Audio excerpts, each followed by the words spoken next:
This video is sponsored by americascardroom.com.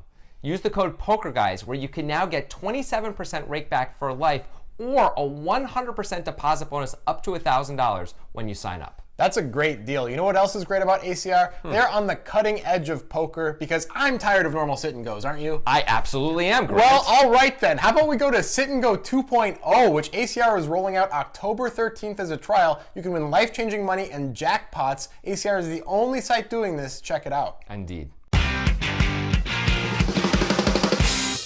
The hand we're going to show you today features Phil Hellmuth Jr., a very interesting player in that he plays weird hands, weird ways, and gets in weird spots. And today is no different against Juha Helppi. Yeah, Juha Helppi, in case you don't know, is a WPT champion and a fantastic player in his own right. Yeah. These guys are playing in a 6-max Premier League table, and it's a big-time tournament with a big-time buy-in. There's a lot at stake here.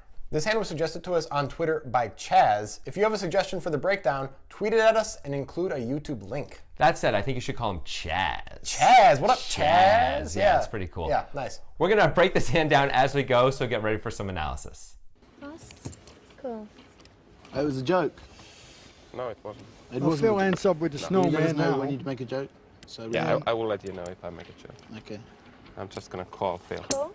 Tune in next week. He might make a That's joke. the kind of call that Juha made that shows he knows what kind of hands Phil is capable of I limping like in with, that, right? because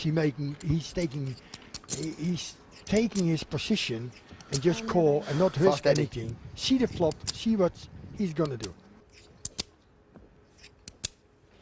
Nice flop for Juha. Yes. Check. 7,000. 7,000. Now your eyes on the pressure. Does Phil have ace queen? Cool. Pass. With two players behind you, I mean, are you surprised that he just called? Juha, I mean, would you have preferred to raise? Look. What's look, Sharp look, gonna do? What Cool. is? He just got ducks. It's funny, isn't it? I mean, an ace could come, and Eddie still wouldn't know if he's ahead or behind. Well, he is ahead. Look at the diamond aces coming, and look at Phil is trying No, to he use the ace. cannot.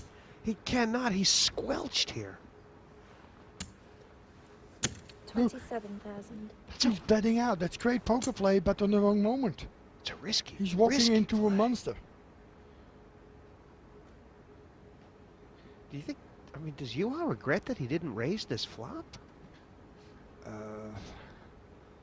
He don't know where he stand. He think if he puts Phil on a queen ace, then he think he have only a diamond draw, and he have to put 27,000. I think it's a great bet from Phil, not knowing that Eddie hits his ace and still in there. I mean, Marcel, I mean, that 27,000, it's such a big bet.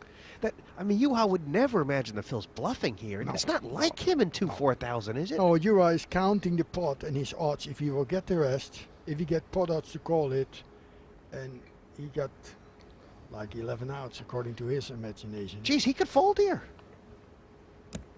It's unreal. Cool. He calls it. Look, Eddie, what Eddie said. Wow. Eddie called a bet, improved, and now facing the fact he don't know he has the best hand. But he certainly cannot just call this one. So he need to stick it in or fold a two pair, aces and deuce, because he might walk into aces and queens. And he's only 2 cards. Of course, Phil is pretending that he have the biggest hand, betting it out even when the ace came. I like the play of Phil very much. So stupid. That's, I mean, Eddie's decision here, the fact that he's got 8 points right now. Wow. yeah, I told you he feels like. And now Juha's the favorite, but Phil could win this on the river. Yes, of Phil course. could win it on the river. Yes. I don't even think Phil Hellmuth's family is as excited about what's going to happen on the river as Jesse may. Wow, Jesse, you are really excited about this hand, which is great. I love your enthusiasm. I mean, and you are correct. One of these two players will win this hand on the river. Right. So And now Juha's the favorite, but Phil could win this on the river. Yes, of Phil course. could win it on the river. Yes. nice analysis. But let's talk about what we're here to talk about, and that is Phil Hellmuth and Juha Helppi so far. Phil's been playing this hand kind of weird, Yeah. starting with his pre-flop limp. Yeah, the pre-flop limp is weird, although something Phil does a lot. He only has 17 blinds. We figure he's doing it to limp re-raise all in. Yeah, probably. Juha Helppi is aggressive, so he might raise pre, but he shows that he knows what's going on because he just calls with the king, queen of diamonds. All right, moving on. Yeah.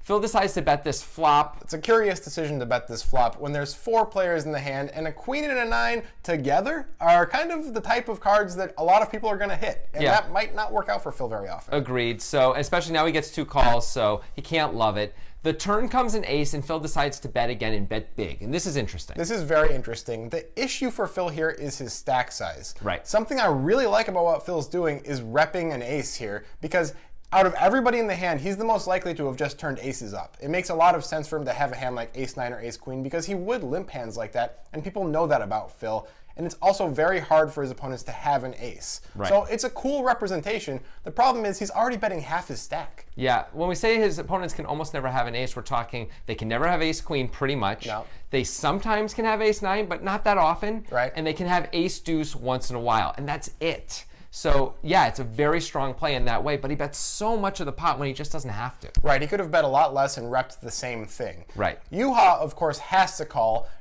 Even though Phil's repping an ace pretty well, doing a pretty good job of it, Juha just turned the nut flush draw to go with this pair, so he's kind of obligated.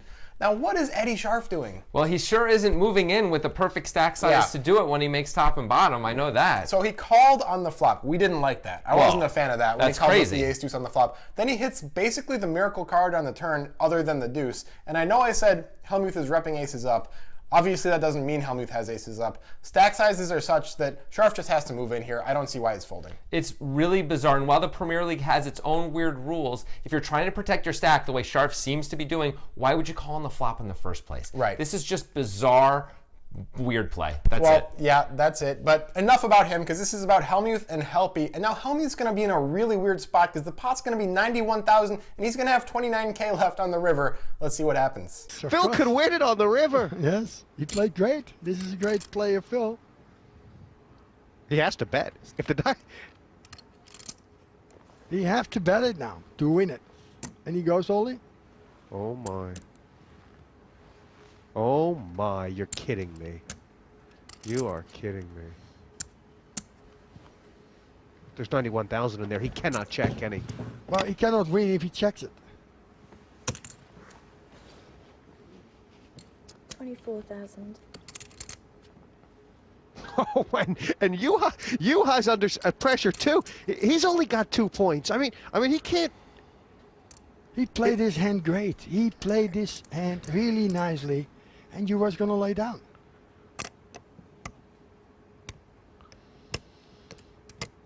Look, he's counting. He goes like he don't feel like he have a chance to win this one, but This is the biggest pot of the Premier League for Phil Hellmuth and for Juha. yes. It's great play. It's great play. You have to admit that he took the use of the ace, betting it out on the flop like he had the ace queen, followed up when the ace hit, walking into a situation where he looks at this possible straight, and he still bet it. That's the only weak spot what Juha could imagine.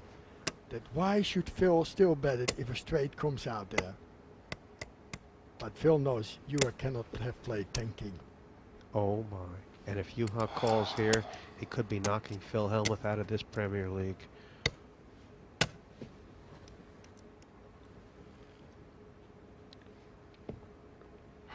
It's a big decision. And it's a great play for Phil Hellmuth, without a doubt. And I think Juha's going to lay down. He wants to see it. He wants to see it. Do you have Queen Jack of Diamonds? No. Oh no, now Phil's talking to him. If I had that, I would have called you in a second. But Oh, Phil opened his mouth. I should have raised you on the flop. Phil opened his mouth. Phil opened his mouth. You got it. He opened his mouth. I think he had him up till then.